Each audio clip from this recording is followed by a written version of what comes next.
नमस्कार। आप देख रहे हैं हिम तरंग न्यूज और मैं हूं राकेश सत्ती। आज बात करेंगे उत्तराखंड की उस ग्रीष्मकालीन राजधानी की जो हर बार चर्चा में तो रहती है लेकिन सरकारों की उपेक्षा का शिकार बनी हुई है। जी हां, हम बात कर रहे हैं गैरसैंण की। दोस्तों, आपको जानकर हैरानी होगी कि पिछले 11 सालों में गैरसैंण में सिर्फ 9 विधानसभा सत्र हुए और कुल कामकाज सिर्फ 33 दिन चला। यानी औसतन हर साल मात्र 3 दिन ही सरकार यहां बैठी। इतिहास पर नजर दौड़ाए तो पिछली सदी के छठे दशक में इस दूधातोली क्षेत्र को उत्तर प्रदेश राज्य के पर्वतीय क्षेत्रों की राजधानी बनाए जाने की मांग पेशावर नायक स्वतंत्रता सेनानी वीरचंद्र सिंह गढ़वाली ने तत्कालीन प्रधानमंत्री जवाहरलाल नेहरू से की थी। उसी दूधातोली का वर्तमान ग्रीष्मकालीन राजधानी क्षेत्र गैरसैंण राजनैतिक दलों के गले की फांस बना हुआ है। 90 के दशक में उत्तराखंड राज्य की जोर पकड़ती मांग के बीच सन 1992 में राज्य आंदोलन की अगुवाई करने वाली उत्तराखंड क्रांति दल ने गैरसैंण का नाम चंद्रनगर रख इसे उत्तराखंड की राजधानी बनाए जाने की औपचारिक घोषणा कर एक लंबी लकीर खींच दी। यह 910 फीट की ऊंचाई पर बसा विधानसभा परिसर भराड़ीसैंण मध्य हिमालयी क्षेत्र दूधातोली पर्वत श्रृंखलाओं के पूर्वी छोर पर स्थित है, जहां से बद्रीनाथ व नैनीताल को जोड़ने वाला राष्ट्रीय राजमार्ग 109 गुजरता है।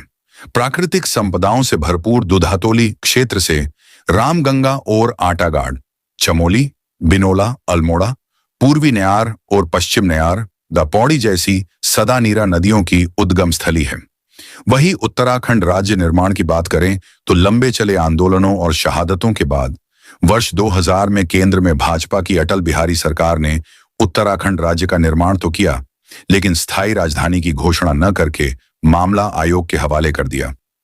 तमाम उथल पुथल और राजनीतिक उठापटकों के दौर से गुजरने के बाद 2012 में बहुगुणा सरकार ने कैबिनेट का आयोजन कर गैरसैंण को फिर से चर्चाओं में ला दिया, जिसके बाद 2014 में टेंट ओढ़कर विधानसभा सत्र और विधानसभा भवन का शिलान्यास किया। 2015 में भराड़ीसैंण स्थित पशुपालन विभाग की 44 एकड़ जमीन पर विधानसभा निर्माण की नींव रखी गई।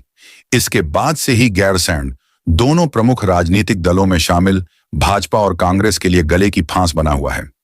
गैरसैंण को स्थायी राजधानी बनाने के दावे तो हुए, लेकिन फैसला करने में सरकारें नाकाम साबित हुईं, जिसके बाद 4 मार्च 2020 को त्रिवेंद्र रावत सरकार ने इसे ग्रीष्मकालीन राजधानी बनाने की घोषणा करते हुए 25,000 करोड़ का प्रस्तावित बजट रखते हुए स्थायी राजधानी की ओर बढ़ते कदम बताया।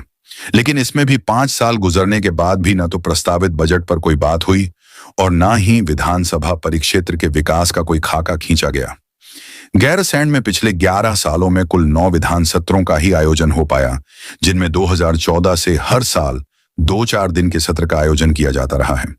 लेकिन 2022 में धामी सरकार ने गैरसैंण से किनारा कर सत्र का आयोजन नहीं किया, जिसके बाद जनता की नाराजगी और विपक्ष के दबाव के बीच 2023 में 4 दिनी सत्र का आयोजन किया गया।